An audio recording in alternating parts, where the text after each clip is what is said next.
अस्सलाम वालेकुम, मैं हूं मरीम नवाज और आज तारीख है 27 जून 2025। सुप्रीम कोर्ट ऑफ पाकिस्तान ने अब से कुछ देर कबल पाकिस्तान तहरीक इंसाफ को मखसूस नशिस्तों से महरूम कर दिया है।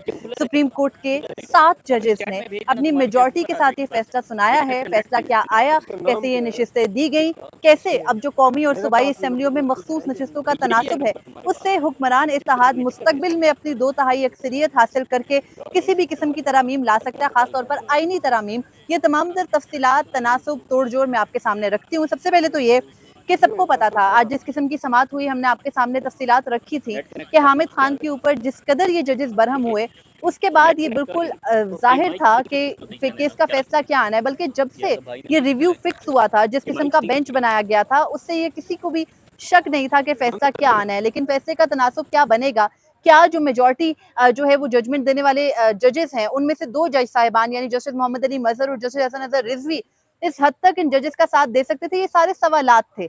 उनका जवाब अब से कुछ देर पहले मिला। हुआ कुछ है कि सुप्रीम कोर्ट ने हामिद खान साहब के दलाइल की हद तक हमने आपको बताया। मखदूम अली खान के दलाइल में सुप्रीम कोर्ट ने वक्फा किया।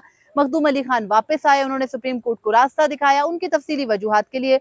उसके बाद हामिद खान साहब के बाद जो है वो जो दलाइल हैं वो दिए अटॉर्नी जनरल फॉर पाकिस्तान ने, और उन्होंने बताया कि जो मेजॉरिटी जजमेंट है उसने एक इलेक्शन एक्ट का रूल कल अदम करार दिया था, जबकि रूल्स से मुतालिक अटॉर्नी जनरल इससे पहले प्रैक्टिस एंड प्रोसीजर एक्ट में कहा करते थे कि रूल्स तो जो है उनकी कोई इतनी खास हैसियत नहीं होती, वो तो एक इदारे के अपने ज़ाब्ते होते हैं। आज वो अटॉर्नी जनरल बता रहे थे कि जो रूल्स हैं वो आइन और कानून के बिल्कुल जो है वो बराबर होते हैं। आइन है और आइन के बाद कानून और रूल्स जो है वो बराबर हैं। बहरहाल ये एक अलग नुक्ता है। लेकिन अटॉर्नी जनरल ने जिन जिन पॉइंट्स के ऊपर जजेस की जो है वो तवज्जो मबजूल करवाई, वही इन जजेस का फैसला मेजॉरिटी जजमेंट में होगा। हुआ क्या, फैसले की फैसला जो है वो महफूज किया गया और फैसला महफूज करने से पहले कवल शोजब रोस्टम पर आई और वो जज साहिबान को कुछ चीजें बताना चाही थी, लेकिन उनको सुना नहीं गया। जाहिर बात है कि उनके वकील सलमान अकरम राजा पहले ही मुफस्सिल दलाइल दे चुके थे। उसके बाद क्या हुआ कि ये मुकदमा आज ऐसे सिमटा 17 समातें टोटल जो है वो इस मुकदमे की हुई और वो भी टाइमलाइन में पूरी आपके सामने रखती हूँ। लेकिन आज 4:45 बजे जो है यानी 4:45, 4:49 के करीब जो है ये फैसला महफूज होता है और उसके बाद 7:15 के करीब यानी तकरीबन 2 घंटे के बाद, 2 घंटे से जायद के बाद जो आईनी बेंच है 10 रुकनी, वो वापस आता है। अब इस 10 रुकनी आईनी बेंच ने जितने ड्रामेटिक मोड़ लिए वो आपने खुद भी देखे। पहले ये बनाया ही तब गया जब अपने मनमाने जूनियर जजेस सुप्रीम कोर्ट के जजेस की तादाद बढ़ाकर लगाए गए।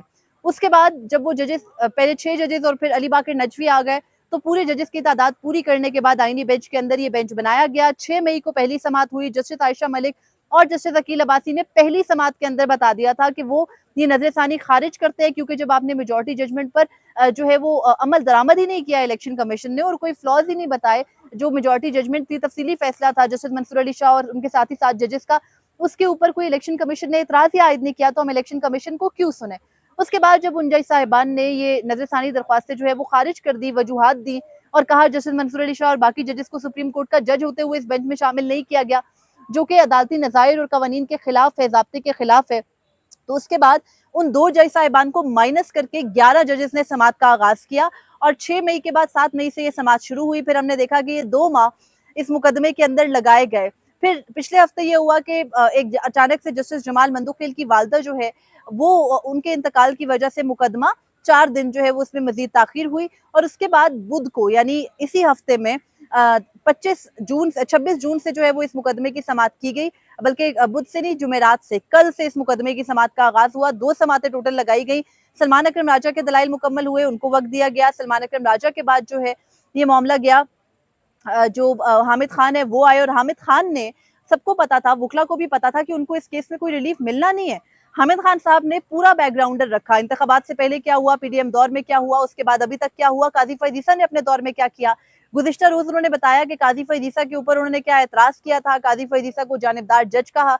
उस जानिबदार जज कहने का बदला आज सुप्रीम कोर्ट में खास तौर पर जो बलूचिस्तान के तीनों जजेस है, जस्टिस जमाल मंदुखेल, जस्टिस हाशिम काकड़, जस्टिस नईम अख्तर अफगान, उनकी बरहमी ने जो है वो तौहीन काजी फैज ईसा का जवाब दिया। उसके बाद हामिद खान साहब के दलाइल जैसे भी थे होने पोने वो मुकम्मल हुए और उसके बाद हुआ कुछ है कि हामिद खान के दलाइल मुकम्मल होने तक जो बेंच का माहौल था वो बड़ा सख्त और बड़ा गर्मा गर्म माहौल था। उसके बाद फैसला जो है वो मखदूम अली खान की ही दलाइल पे या जो अटॉर्नी जनरल ने दलाइल दिए उन्हीं पर आना था। 2 घंटे फैसला महफूज करने के बाद जब फैसला आता है तो अमीनुद्दीन खान साहब ये बताते हैं कि 7 जजेस की अक्सरियत से ये फैसला आ रहा है और 7 जजेस की अक्सरियत से जो सुप्रीम कोर्ट का मेजॉरिटी जजमेंट था उसको जो है वो कलअदम करार देकर जो पेशावर हाई कोर्ट का फैसला था उसे बरकरार रखा गया है। पेशावर हाई कोर्ट के फैसले के मुताबिक पाकिस्तान तहरीक इंसाफ तो किसी खाते में है ही नहीं। सुन्नी इत्तेहाद काउंसिल क्योंकि उन्होंने इलेक्शन नहीं लड़े, क्योंकि उन्होंने मखसूस नशिस्तों की फहरिस्तें इंतखाबात से पहले इलेक्शन कमीशन में जमा नहीं कराई, तो उनको ये मखसूस नशिस्तें नहीं दी जा सकती। उसके बाद जो फैसला आया वो ये है, इन 7 जज साहिबान का, 7 जज साहिबान के नाम मैं आपके सामने गिन देती हूँ। जस्टिस हाजी अमीनुद्दीन खान साहब उन 7 जजेस की सरबराही कर रहे हैं, किसी को कोई शक ही उन पर नहीं है। उनके साथ जस्टिस नईम अख्तर अफगान है, ये वही जज साहब है जिन्होंने 3 अगस्त 2024 को जस्टिस अमीनुद्दीन खान के साथ मिलकर वो फैसला सुनाया था जिसमें उन्होंने कहा था कि इलेक्शन कमीशन मेजॉरिटी फैसले पर अमल दरामद ना करे। उसके बाद जस्टिस मुसरत हिलाली, किसी को शक नहीं था, उन्होंने इस तरफ ही जाना था। जस्टिस शाहिद बिलाल, अगेन किसी को शक नहीं था, उन्होंने भी अक्सरियती फैसला दिया। जस्टिस आमिर फारूक और जस्टिस हाशिम काकड़ और जस्टिस अली बाकिर नजफी, ये वो 7 जजेस हैं जिन्होंने पेशावर हाईकोर्ट के फैसले को बरकरार रखा है और जो 8 जजेस का अक्सरियती फैसला था 8 उसको जो है वो मुस्तरद कर दिया। अब एक बहुत बड़ा सवाल जो ये उठता है कि 8 जजेस का फैसला था उसको 7 जजेस ने मुस्तरद कर दिया। सवाल तो है, लेकिन हुआ क्या?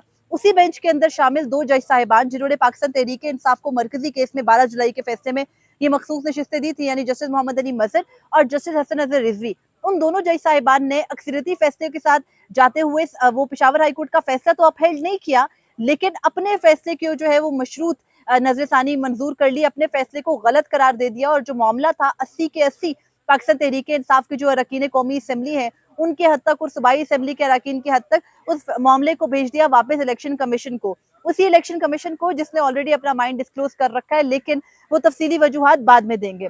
जस्टिस जमाल मंदोखेल गए अपने फैसले के साथ। अब ये हो गए टोटल कितने जजेस? 7 जजेस ने अक्सरियती फैसला दिया, 2 जज साहिबान जो कि मरकजी केस में फैसला सुनाने वाले थे, जस्टिस मोहम्मद अली मजहर और जस्टिस हसन अजहर रिजवी, उन्होंने इलेक्शन कमीशन को मामला वापस भेज दिया, इलेक्शन कमीशन इस पर गौर खोज करे। और जो एक और जज साहब है यानी जस्टिस जमाल मंदोखेल, उन्होंने वो जो काजी फरीसा के साथ मिलकर ये फैसला दिया था कि 39 कैंडिडेट्स की हद तक जो मखसूस नशिस्तें हैं वो पीटीआई को मिलनी चाहिए और जो 41 की हद तक हैं वो इलेक्शन कमीशन देखे, इस मामले को नजरसानी करे, उन्होंने उसको बरकरार रखा। उसके अलावा 3 जज साहिबान, 2 जजेस कौन है? जस्टिस आयशा मलिक, जस्टिस अकील अब्बासी, जिन्होंने ऑलरेडी ये जो नजरसानी दरख्वास्तें इनको मुस्तरद कर दिया था, खारिज कर दिया था, और जस्टिस सलाहुद्दीन पवर जो इस बेंच से अलग हो गए थे। तो 13 में से पहले 13 रुकनी आईनी बेंच बना, उस 13 रुकनी आईनी बेंच में से जस्टिस आयशा मलिक और जस्टिस अकील अब्बासी के अलग होने को बेंच टूटना तस्वुर नहीं किया गया, उनको बेंच का हिस्सा शामिल किया गया। और जस्टिस सलाहुद्दीन पवर ने जिन्होंने आज रिक्यूज किया, उनको बेंच से जो है वो अलग तस्वुर किया गया। अब इस मुकदमे में पूरा होना क्या है? टोटल नशिस्तें, मखसूस नशिस्तें कितनी है? अभी तक इस केस में जो 39 और 41 की बहस थी ना, टोटल 80 नशिस्तों की, वो बहस थी जो पार्लियामेंट में यानी कौमी असम्बली के अंदर पाकिस्तान तहरीक इंसाफ की नशिस्तों का तनासुब है। टोटल पूरे मुल्क में जो पाकिस्तान तहरीक इंसाफ को मखसूस नशिस्तें मिलनी थी, जिसके लिए वो बहस कर रहे थे, जो सुप्रीम कोर्ट के 8 जजेस ने दी थी, वो 77 थी, यानी 77 मखसूस नशिस्तें कौमी असम्बली में और सूबाई असम्बली में। उनका फर्दर ब्रेकडाउन भी मैं आपके सामने रखती हूँ। अब वो जो 77 मखसूस नशिस्तें हैं वो हुकूमती इत्तेहाद को बांट दी गई हैं, चाहे वो कौमी असम्बली में है या सूबाई असम्बली में, ये टोटल है, यानी प्रोविंशियल और कौमी असम्बली की सीट 77 है। कौमी असम्बली की जो टोटल नशिस्तें हैं, मखसूस नशिस्तें जिसमें अकलियतें और खवातीन की हैं, जो पीटीआई के हिस्से में आई थी, वो 22 है। इस तरह हुक्मरान इत्तेहाद को अब 22 नशिस्तें कौमी असम्बली में मिल गई हैं, और वो जो उनको 10 नशिस्तें 9 नशिस्तें पूरी करके आईनी तरमीम करना पड़ती थी ना, वो अब उनको नहीं करना पड़ेगी, क्योंकि जो हुक्मरान इत्तेहाद है उसके पास कौमी असम्बली में अब 22 नशिस्तें मखसूस आ गई हैं। सुप्रीम कोर्ट ने फैसला दे दिया है और उनके पास 2/3 अक्सरियत पूरी हो गई है। उसके बाद जो कौमी असम्बली में है 19, जो इन 22 में से 19 जो है वो खवातीन की नशिस्तें, 3 जो है वो अकलियतों की नशिस्तें हैं जो हुक्मरान इत्तेहाद को मिल गई हैं। उसके बाद केपी खैबर पख्तूनख्वा असम्बली में जो 21 नशिस्तें हैं वो अकलियतों की हैं, और जो केपीके में 21 अकलियत की नशिस्तें हैं, और जो 4 नशिस्तें हैं वो जो है वो उसके अंदर अकलियत सॉरी जो खवातीन की है खैबर पख्तूनख्वा असम्बली में वो 21 नशिस्तें हैं, और जो अकलियतों की है वो 4 नशिस्तें हैं केपी असम्बली के अंदर, यानी केपी असम्बली में कुल मिलाकर 25 नशिस्तें हैं। इस तरह से पंजाब असम्बली में 24 नशिस्तें जो है वो अकलियतों की है, 24 नशिस्तें खवातीन की हैं, और अकलियतों की जो है वो 3 नशिस्तें हैं, यानी पंजाब असम्बली में 27 जो है वो टोटल नशिस्तें थी जो पीटीआई को दी गई थी, और अब वो 27 की 27 नशिस्तें 24 खवातीन की और 3 जो है वो अकलियतों की वो चली गई हैं हुक्मरान इत्तेहाद के पास। इसी तरह सिंध असम्बली में जो है वो खवातीन की 2 जबकि अकलियतों की 1 नशिस्त शामिल थी, और पाकिस्तान तहरीक इंसाफ की कोई नशिस्त बलूचिस्तान असेंबली में मखसूस नशिस्तों में से नहीं थी। ये कौमी असेंबली सिंध, पंजाब और खैबर पख्तूनख्वा की असेंबली में थी, जिसका ब्रेकडाउन मैंने आपके सामने रख दिया। इस फैसले से होगा क्या? इन जजेस के मुताबिक तो उन्होंने जो सुप्रीम कोर्ट का पहले 8 जजेस का फैसला था, जो कि उनके मुताबिक तकनीकी वजूहात की वजह से और पिक्यूलियर सर्कमस्टांसेस पे जो है वो बरकरार नहीं रखा जा सकता था। आज इन जज साहिबान ने साबित किया है, एक जज साहब यानी जस्टिस जमाल मंदुखेल, अगर वो ये जिक्र ना करते तो ये तस्करा मैं भी ना करती, क्योंकि हम इतने इंसेंसिटिव नहीं हो सकते कि हम इन मामलों को यहाँ घसीटे। लेकिन जस्टिस जमाल मंदुखेल आज गुस्से में आग बगोला हुए और उन्होंने एक मौके पर कहा कि उनकी वो अपनी वालदा की फातिहा छोड़कर यहाँ पर बैठे हैं, और ये भी कहा कि मैं इदारे की खातिर यहाँ बैठा हूँ, जिससे जज साहिबान की पूरी अप्रोच समझ आई। जस्टिस सलाहुद्दीन पंवर ने क्या किया? जस्टिस सलाहुद्दीन पंवर ने जो है वो एन वक्त पे आखिरी दिन उनको हामिद खान साहब की कोई बात, हामिद खान साहब का जो है वो बेंच से रिक्यूज हो जाने का जो एक जजेस के ऊपर जानिबदारी का एक लेबल था, वो उनको बुरा लग गया और आखिरी दिन उन्होंने क्या किया कि उन्होंने बेंच से अलहदगी इख्तियार कर ली। और इससे हुआ क्या कि जो फैसला शायद 7 की मेजॉरिटी के साथ अभी भी आता, लेकिन वो जो दूसरी जानिब का तनासुब था ना, उसको खराब कर देता कि 7 पर 6 का तनासुब हो जाता। अब 7 पर 5 का तनासुब है, या 7 पर ये होता कि अगर 13 जजेस थे तो 13 जजेस में आपको पता है ब्रेकडाउन क्या होता है, 6 और 6 12 और 7। तो जाहिर बात है कि उनकी मौजूदगी या गैर मौजूदगी से होना कुछ नहीं था, लेकिन उन्होंने बताया कि उनको इस रिक्यूजल की बात से फर्क पड़ा और वो अदलिया के वकार को थोड़ा बहुत मलहूज़े खातिर रखते हैं।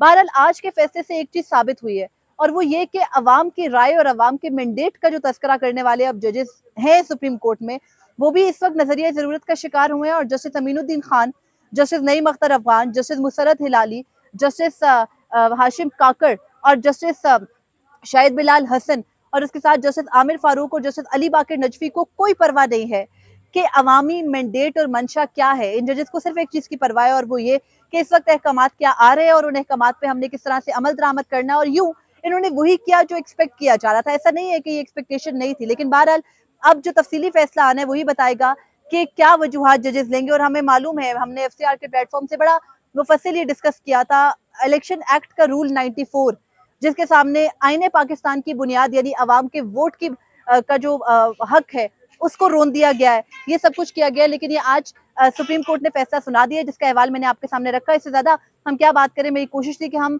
जो है वो अभी फिलहाल जो राय आई है वो मैं आपके साथ शेयर करूं। जब तफसीलात आएंगी, तहरीरी फैसला आएगा, उसके अंदर जो कुछ दर्ज होगा वो भी आपके साथ शेयर करूंगी। अपना फीडबैक जरूर दीजिएगा। मुझे इजाजत दीजिए। अल्लाह हाफिज।